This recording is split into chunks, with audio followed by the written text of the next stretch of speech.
Olá, queridos, a paz do Senhor Jesus, bem-vindos ao assunto de hoje, o Apocalipse de Isaías. Esta é a quarta lição do trimestre que estamos estudando sobre o livro de Isaías. E o texto para leitura com todos, Isaías capítulo 27, do verso 1 ao 13. E os tópicos que vamos abordar são eles. Primeiro, o julgamento das nações. Segundo, restauração de Sião e ressurreição. E terceiro, a vitória final de Deus. E os objetivos desse comentário são os seguintes. Primeiro, compreender o julgamento de Deus sobre as nações. Segundo, identificar os elementos de restauração e ressurreição em Sião. E terceiro, reconhecer a vitória final de Deus e a restauração de Israel. E eu sugiro que você faça a leitura dos capítulos 24 ao 27 do livro de Isaías, que somados a esse comentário, o seu aproveitamento será ainda maior. Quero agradecer a você, querido irmão, querida irmã, já inscritos nesse canal, muito obrigado mais uma vez pelo privilégio. E para você que está me assistindo agora ou já de outras vezes e ainda não fez, se inscreva no canal. Não esqueça de deixar o seu like, de fazer o seu comentário, de apertar o sininho para ser informado todas as vezes que um novo vídeo for postado. Compartilhe o link com mais alguém e juntos vamos anunciando a palavra do Senhor nosso Deus. Na introdução desse comentário, o Apocalipse de Isaías, ou pequeno Apocalipse, refere-se em geral aos capítulos 24 a 27 do livro de Isaías, onde Isaías profetiza sobre o fim dos tempos e a intervenção final de Deus na história da humanidade. Esses capítulos retratam uma visão de julgamento global e redenção, com elementos escatológicos que ecoam temas encontrados no livro de Apocalipse no Novo Testamento. Primeiro tópico, o julgamento das nações. Isaías capítulo 24, do verso 1 ao 23. O capítulo 24 de Isaías é uma visão do julgamento divino sobre o mundo inteiro. Esse julgamento não é limitado a uma nação específica, como muitas das profecias de Isaías que falam contra a Babilônia, contra a Síria ou contra qualquer uma outra potência regional. Ao contrário, expande o escopo do julgamento para abranger todas as nações. Trata-se de uma visão cósmica de devastação e renovação. Primeiro ponto, a destruição da terra. Isaías capítulo 24, verso 1. Nesse capítulo 24 de Isaías, ele começa com a imagem de Deus devastando a terra, espalhando seus habitantes e quebrando a ordem social e natural. É isso que ele vê, Deus fazendo isso, quebrando toda a ordem natural. Independentemente de classe ou status, todos, Isaías vê, todos sendo afetados. Desde o empregado, o patrão, o sacerdote, o fiel, todas as pessoas são afetadas nesse momento.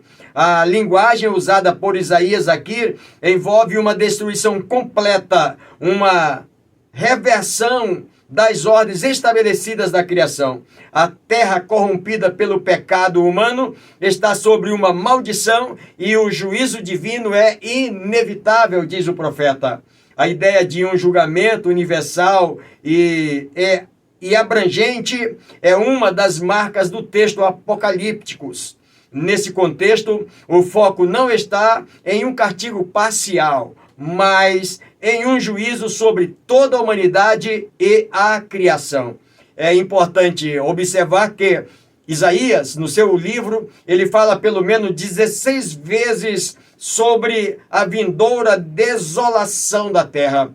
E nós devemos compreender que haverá uma intervenção divina direta, um tempo de julgamento sem precedente, é o que Isaías vai mostrar. Nunca houve antes o que ele vai mostrar para nós nesse texto ou nesses capítulos. A terra será transformada, pelo menos durante algum tempo, em deserto e em terra devastada e desolada, viu Isaías.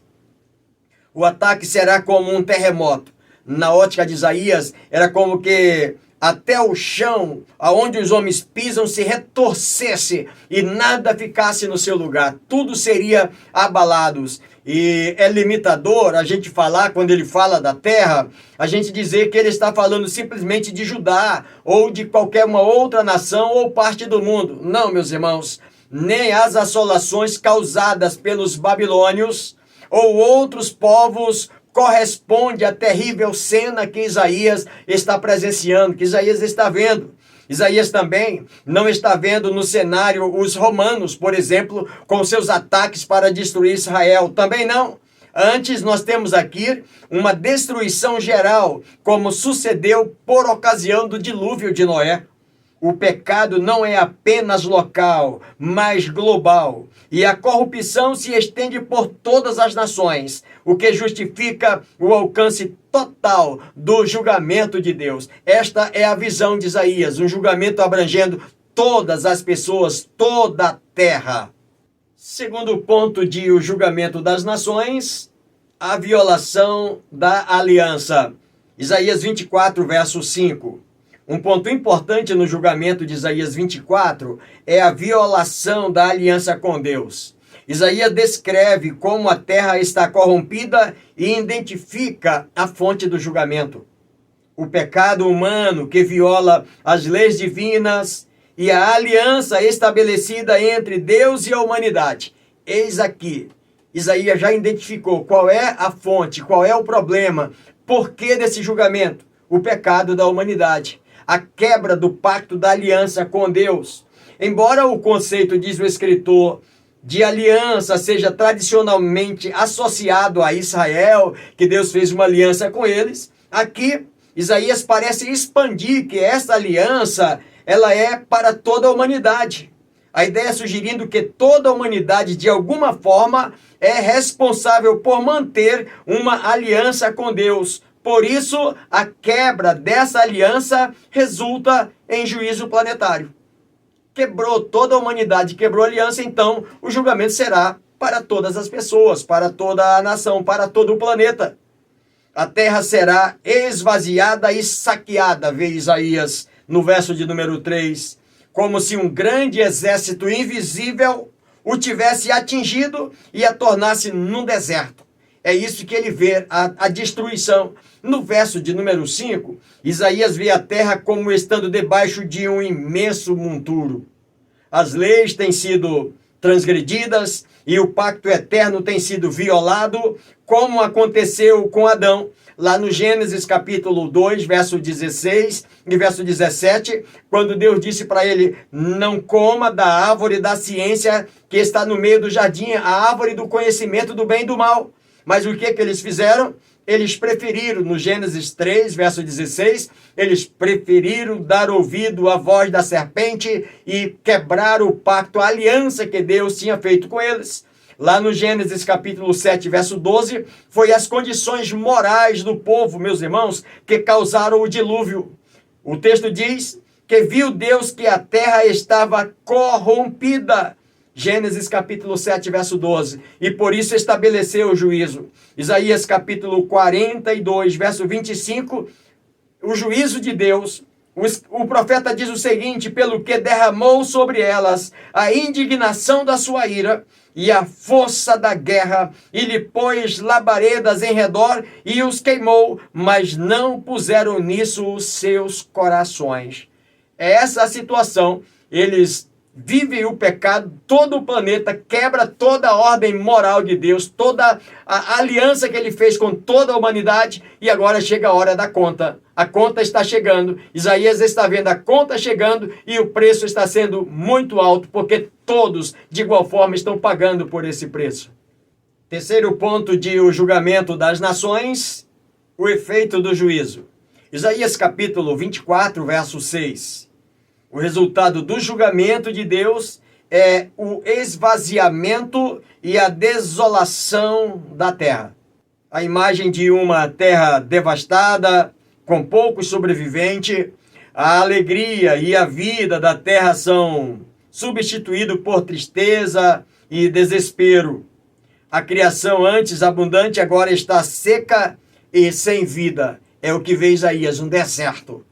como que parece que um exército entrou e acabou com tudo. Ficou simplesmente um deserto. E o escritor diz que esse julgamento universal é semelhante ao que vemos em outros textos apocalípticos bíblicos.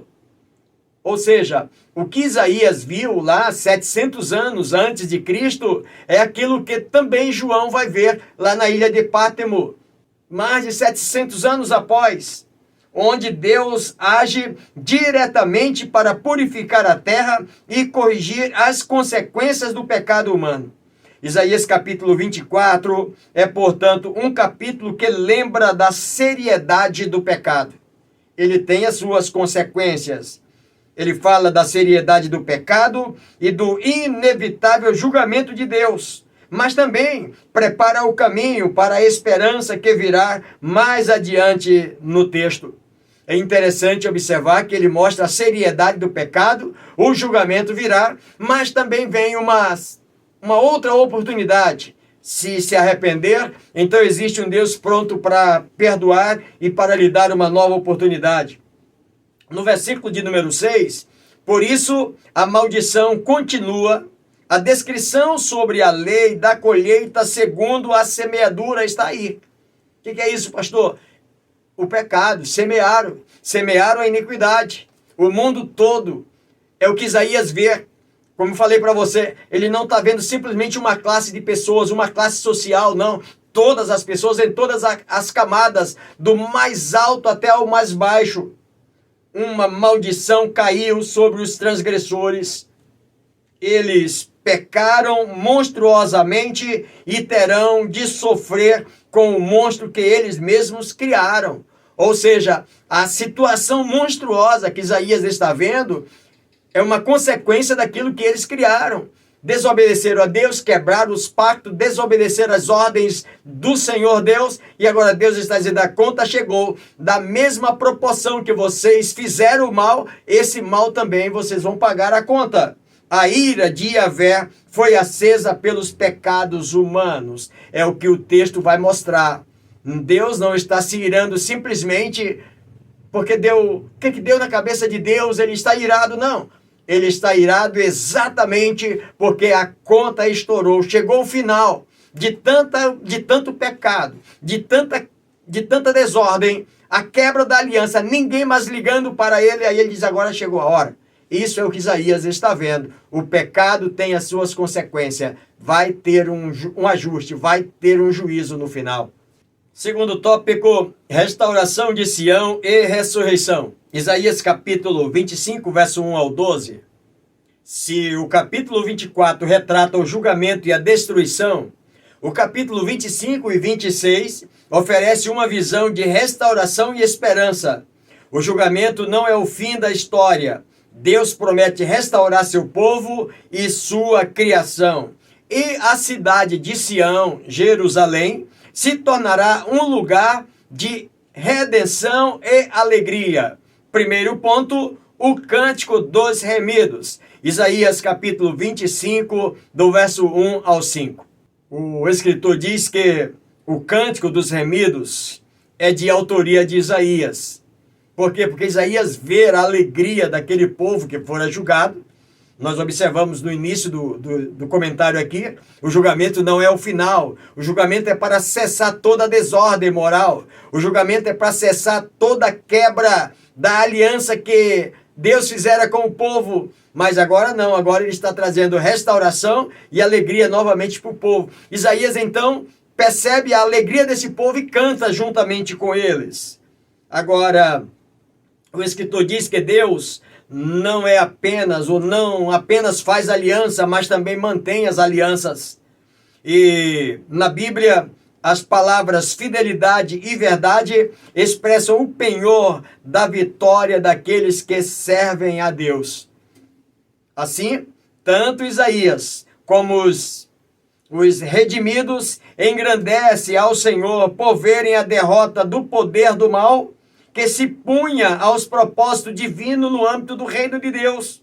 O justo adora a ele pelo ato de libertação e consolação. essa adoração, essa exaltação agora é exatamente porque vê o final, o poder do mal tendo o seu fim, sendo tratado como merecia, e o povo agora que resta, que sobra, exaltando ao Senhor, agora eles estão exaltando a Deus, porque afinal, agora eles podem exaltar e glorificar o seu nome sem ninguém se opor. Agora, à luz do escritor, as cidades opressoras serão destruídas, e essas cidades, segundo o escritor, poderia ser Babilônia, poderia ser Nínive, Tiro, ou representações ou organizações humanas que se elevam o seu orgulho contra Deus, como aconteceu com a Torre de Babel. Os homens se orgulhando, achando que eles eram melhores do que Deus e de que não obedeceriam a palavra de Deus, as ordens de Deus, quebrando a aliança com Deus. A conta um dia chega, é o que Isaías está vendo. Só que uma conta global, generalizada para todas as nações. O versículo de número 5 diz que os inimigos barulhentos de Deus serão silenciados, tal como o calor em um lugar seco é opressivo e destrói toda a vegetação e toda a vida. O calor divino ressecará todos os ímpios e cessará sua orgulhosa jactância. Provérbios 11, verso 2, o escritor diz que vindo a soberba virá também a afronta, mas com a humildade estará a sabedoria. Provérbios 16, verso 8, melhor é o pouco com a justiça do que a abundância de colheita com a injustiça. E é o que Isaías vai mostrar para nós agora, sobre esse novo tempo. Depois desse julgamento, virá então essa restauração para o povo de Deus. Restauração de Sião e ressurreição. Segundo ponto, o banquete em Sião. Isaías 25, verso 6.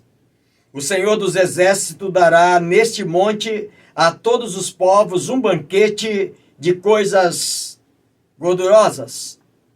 O monte no texto certamente refere-se a Sião ou Jerusalém. O banquete simboliza a bênção, a provisão, a comunhão de Deus para o seu povo. Após o julgamento, aquele grande julgamento que Isaías viu, Deus então vai reunir todos os povos para celebrar a vitória sobre o mal. Esta imagem de um banquete mundial sugere que a salvação não era exclusivamente dos judeus, a salvação para todas as pessoas. Portanto, o Senhor Deus vai reunir após esse julgamento gente de todos os povos. Todas as raças, todas as nações estarão em Jerusalém, no Monte de Sião, para celebrar essa grande vitória. Até os mais poderosos e formidáveis homens conhecerão um poder maior. Os opressores agora reconhecerão o poder de Deus. No verso de número 3, nós vamos perceber o seguinte, que Yahvé se manifestará ali com a sua glória, e Israel vai manifestar essa glória para todas as nações da terra. É interessante observar no capítulo 25, do verso 6 ao 8, que haverá um rico banquete escatológico. Deus trará libertação da fome, da sede, da ignorância, da morte, da tristeza e da maldição. Estas profecias de Isaías também se refere a um reino futuro para os salvos em Cristo após a vinda de Jesus. O que Isaías está vendo é que após o arrebatamento, esse julgamento desses poderosos que julgavam ser eles o dono de toda a verdade, agora estão diante do Senhor. Aquela desolação que Isaías vê, a terra se mexendo, faltando até o chão debaixo dos pés das pessoas. Mas ainda vai ter pessoas que não quebraram o seu pacto e ainda estão lá aguardando. E é essas pessoas que Yahvé vai chamar para estar com ele. No livro do Apocalipse, capítulo 19 até o capítulo 21, João diz que viu no céu como que uma grande voz e uma grande multidão, como voz de muitas águas, como vozes de trovões, que dizia: aleluia, pois o Senhor Deus Todo-Poderoso reina. Ainda no livro do Apocalipse, capítulo 20, João diz que viu descer do céu um anjo que tinha a chave do abismo, e uma grande cadeia na sua mão, e João vê quando ele prende o dragão, a antiga serpente que é o diabo e Satanás, e ele amarrou por 1000 anos, ficou preso por 1000 anos Satanás. Ainda no capítulo 20, lá do verso 11, João vê um trono, e aquele que se assenta no trono, a sua presença fugia a terra e o céu. Mas ele viu também naquele trono um julgamento, e ele viu a morte e o inferno sendo julgados diante daquele que se assentava no trono. E quem não foi achado escrito no livro da vida foi lançado no lago do fogo, disse João.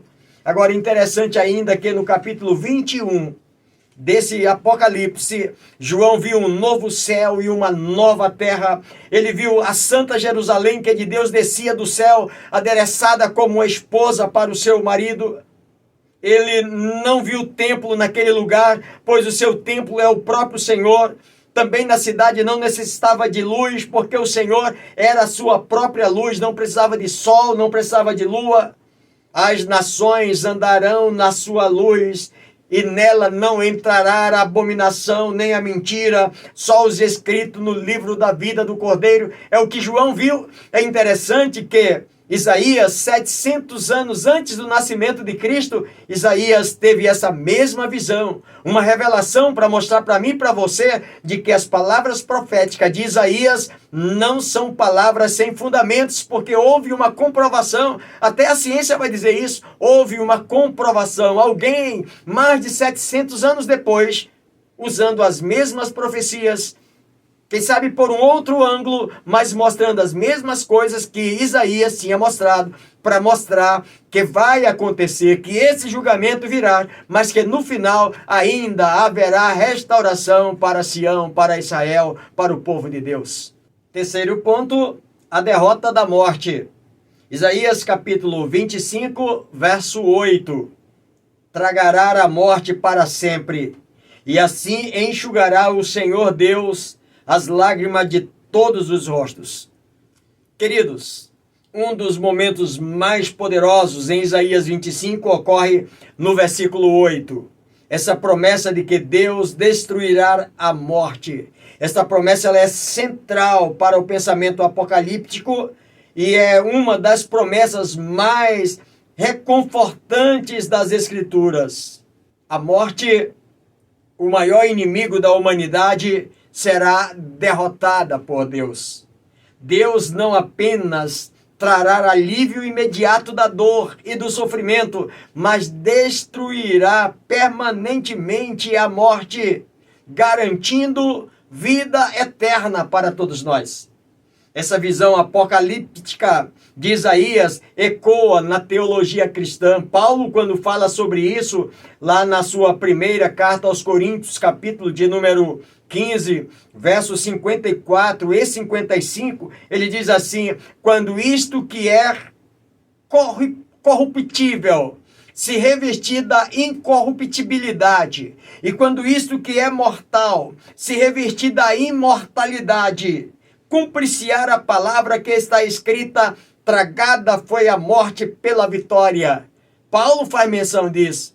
Cumprir-se-á a palavra que está escrito lá em Isaías, capítulo 25 e no verso de número 8. Tragada foi a morte pela vitória. No verso 55 ele diz assim: onde está, ó morte, o teu aguilhão? Onde está, ó morte, a tua vitória? É interessante observar, meus irmãos, que o livro de Apocalipse descreve o fim da morte. Apocalipse 21, verso 4. A ideia de que Deus enxugará todas as lágrimas reforça a esperança de um futuro sem dor e sofrimento ou luto. O cântico chega ao clímax com uma das duas ocorrências em todo o Antigo Testamento: a promessa da ressurreição.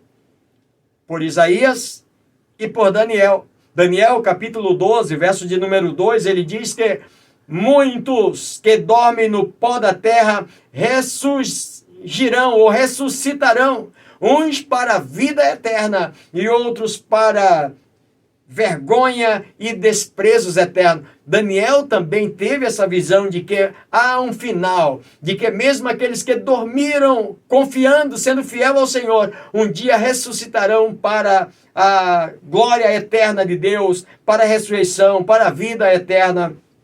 E aí o profeta declara com vívida fé que a vida é mais poderosa do que a morte. A morte não é a palavra final. A morte não é o final de tudo. A palavra final é ressurreição. Um dia, aqueles que creem em Cristo ressuscitarão. Os salvos em Cristo devem orar ambiciosamente pela volta do Senhor, a fim de que este possa arrebatá-los da terra e levá-los com ele para sempre. Esta deva ser a minha, a sua, a nossa esperança, a nossa convicção, crer nesse Deus, que com ele a morte não tem a palavra final, mas a palavra final é a sua ressurreição para viver eternamente para sempre com ele. Terceiro tópico, a vitória final de Deus. Isaías capítulo 26, do verso 1 ao 21 e capítulo 27, do verso 1 ao 13. Esses dois capítulos, eles encerram trazendo uma restauração completa de Israel. O simbolismo deste capítulo é rico, especialmente a imagem de Deus destruindo o Leviatã, a grande serpente. Primeiro ponto, a salvação dos justos. Isaías 26, verso 3 e 4.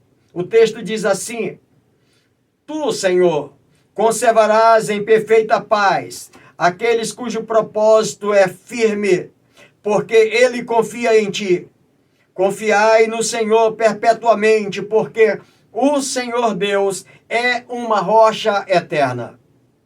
Isaías 26, ele continua com um cântico de louvor pela salvação de Deus.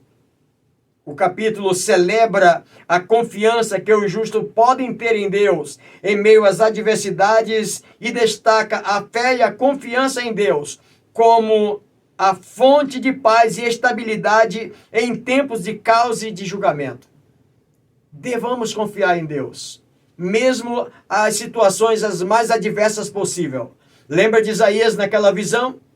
Quando ele está preocupado que tudo à sua volta não está bem, e que ele mesmo se considera que vai perecer porque viu o Senhor assentado no alto e sublime trono, mas o Senhor diz para ele: Isaías, eu continuo aqui, no meu lugar de glória. Você está preocupado aí embaixo com o que está acontecendo à sua volta, mas eu continuo aqui, e os anjos, arcanjos e querubins e serafins, todos continuam me louvando e me adorando, porque eu mantenho aqui no meu poder.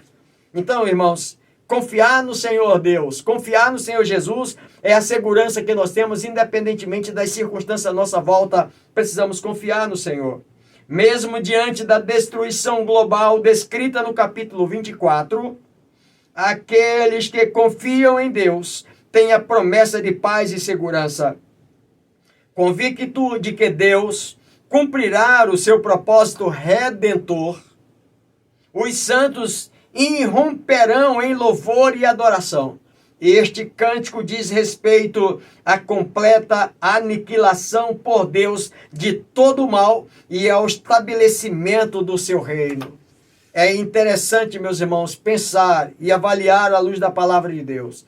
Isaías capítulo 26, no verso 3. Yahvé conferirá a paz a mente daqueles que passarem pela grande tribulação, lá do capítulo 24 que Isaías declarou, a grande tribulação. As pessoas que passarão por aquela tribulação. Yahvé vai conferir a eles paz, depois de toda aquela tragédia. Essa paz, o escritor Paulo, na sua carta aos Filipenses, capítulo 4, verso 7, diz que ela excede todo o entendimento. Porque muitas vezes a gente fica pensando, querendo entender, sem conseguir entender. Paulo diz, olha, essa paz excede todo o entendimento. Devemos confiar em Yahvé, Elohim, o Deus eterno e todo-poderoso. Ele é a rocha, nele encontramos as fortalezas, um lugar de refúgio e proteção. Ele é a rocha eterna de que nós precisamos confiar cada dia. independente, irmãos, das circunstâncias à nossa volta, mesmo nos dias que nós estamos vivendo. Ele é a nossa rocha eterna. Ele é o nosso castelo forte. Ele é o nosso abrigo. Ele é o nosso porto seguro. Vitória final de Deus, segundo ponto, a derrota do dragão e da serpente. Isaías capítulo 27, verso 1. Naquele dia o Senhor castigará com a sua dura espada, grande e forte, o dragão, a serpente veloz, o dragão, a serpente sinuosa, e matará o monstro que está no mar. A imagem da tríade maligna parece indicar a atuação nas três esferas da vida da criação. Ele atua no ar, serpente veloz, serpente sinuosa atua na terra, e o monstro dragão que atua no mar. Essas figuras apontam para uma criação infestada por poderes estranhos em sua inteireza. E o texto diz que serão destruídos no dia do Senhor. E o escritor diz o seguinte: observe a tripla adjetivação da arma. A arma que o Senhor vai usar, ela é dura, é grande e forte, demonstrando sua compatibilidade frente a um adversário triplo. Ou seja, ele não vai estar inferior a esse adversário. Ele continua sendo o Senhor, que tem poder sobre todo esse poder do mal. O termo dragão traduz a palavra hebraica Leviatã, usada em diversos textos do Antigo Testamento, registrado no livro de Jó, registrado nos Salmos algumas vezes. Agora, essas passagens tipificam o imenso poder que se contrapõe ao Senhor dos Exércitos. Mas escute uma coisa, meus irmãos, o que sempre sucumbirá diante de Deus, todos esses poderes, poder do mal, seja poder da serpente veloz que atua no ar, seja da serpente sinuosa que atua na terra, seja do monstro dragão que atua no mar, nas águas, afetando então toda a criação de Deus, o Senhor Deus tem poder para dominá-los e reagi-lo contra eles a qualquer momento. Agora escute uma coisa, aqui no verso 1 do capítulo 27 de Isaías, a morte desse monstro, além de simbolizar o ato de livrar o mundo do caos cósmicos, também fala da derrota de todos os inimigos de Deus. É o que vai acontecer, todos aqueles que se levantaram contra Deus. E a soberania de Deus não terá nenhuma oposição nesse mundo. Isaías aqui está vendo numa visão de um reino mileniar, de que todos esses monstros serão eliminados e de que ele reinará impoluto. Deus reinará com o seu povo impoluto nesse reino, nesse novo reino. Será firmada a era do reino de Deus no mundo inteiro. Todas as pessoas saberão e conhecerão que Deus reina sobre a terra. É o que Isaías está vendo, também é o que João vê lá no Apocalipse, nesse milênio, onde o reino será, o governo será exclusivamente de Deus e não terá ninguém que possa se opor frente ao seu governo. Vitória final de Deus. Terceiro ponto, a restauração de Israel. Isaías capítulo 27, verso 13. Naquele dia se tocará uma grande trombeta, e os que andavam perdidos pela terra da Assíria e lá do Egito, todos voltarão para Jerusalém para celebrar ao Senhor. E o escritor diz que após a morte dos inimigos, após a derrota dos inimigos. Que inimigos são esses, pastor? Lembra lá do verso de número 1? A derrota do inimigo da serpente veloz que atua no ar, da serpente sinuosa que atua na terra, do dragão que atua, do monstro que atua no mar. Pois é, após essa derrota, Israel será restaurado. Esse é o objetivo, a restauração de Israel. Ela faz parte do plano final de Deus. Que plano é esse, pastor? Recuperar aquele homem que caiu lá no Éden. Capítulo 3, verso 17 e 18 do Gênesis. E o pecado se estendeu a toda a raça humana. Isso mesmo. Agora esse homem será restaurado. E no verso de número 7 desse capítulo 27, parece que Deus é questionado por algumas das suas atitudes. E alguns eruditos chegam a dizer que Yahvé, ele cuida do seu povo e parte desse cuidado consiste em aplicar disciplina sobre forma de castigo sempre que for necessário. E o julgamento divino é uma forma de mostrar o amor de Deus e não uma medida destruidora sem possibilidade de redenção. É o que deixa pra gente nas entrelinhas do texto. E no verso de número 8, Deus sempre julgou a Israel com medida corretiva. E essa medida, irmãos, ela tinha em vista os benefícios desse povo e não a destruição. Sempre que tinha uma medida corretiva, era benefício, era visando o benefício. Se lembra quando lá no ano 722 a.C., quando Israel é levado pela Assíria para o cativeiro, e no ano 596, agora Judá é levado pela Babilônia também ao cativeiro? Pastor, por que isso?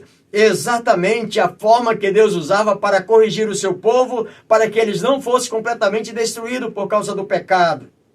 No verso de número 9, nós vamos ver, parece que Deus soprando um grande vento e parece que está tirando tudo do lugar. E na verdade o que o profeta diz, que aquele vento era para restaurar Jacó, restaurar o seu povo.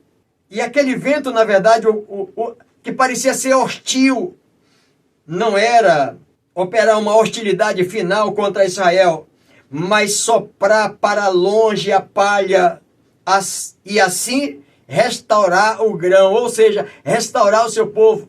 Quando Isaías vê todo aquele fenômeno lá no verso 9 também. Portanto, querido, o capítulo termina com a promessa de que Deus reinará ou reunirá seu povo dos cantos mais distantes da terra, reunidos os filhos de Israel por um e trazendo-os de volta à terra prometida. Isso reforça a ideia de restauração e renovação total. Queridos, estamos chegando ao final desse comentário e é bom concluir esse texto mostrando que as profecias de Isaías nos lembra da seriedade do pecado e da certeza de um julgamento divino. As profecias também apontam para uma esperança de redenção e restauração através da fidelidade de Deus. E nós somos chamados a confiar no Senhor como nossa rocha eterna e a viver em obediência às suas leis. Na aplicação pessoal, diz o escritor, o Apocalipse de Isaías nos lembra da seriedade do pecado, do inevitável juízo e do triunfo final de Cristo em sua vinda gloriosa. Portanto, é importante nessa aplicação pessoal examinar a nossa vida à luz das profecias de Isaías. Busquemos viver em santidade e confiança nas promessas de Deus para a nossa redenção e restauração. E por fim, compartilhemos a mensagem de esperança e salvação com todas as pessoas à nossa volta. Querido colega, querido professor, querido companheiro, querido aluno, querida aluna, espero poder ter contribuído com você mais uma vez nesse comentário. E assim sendo, se o Senhor Deus nos permitir, estaremos de volta com o próximo, com o mesmo lema da nossa igreja, como sal da terra e luz do mundo, e sempre avançando pela fé.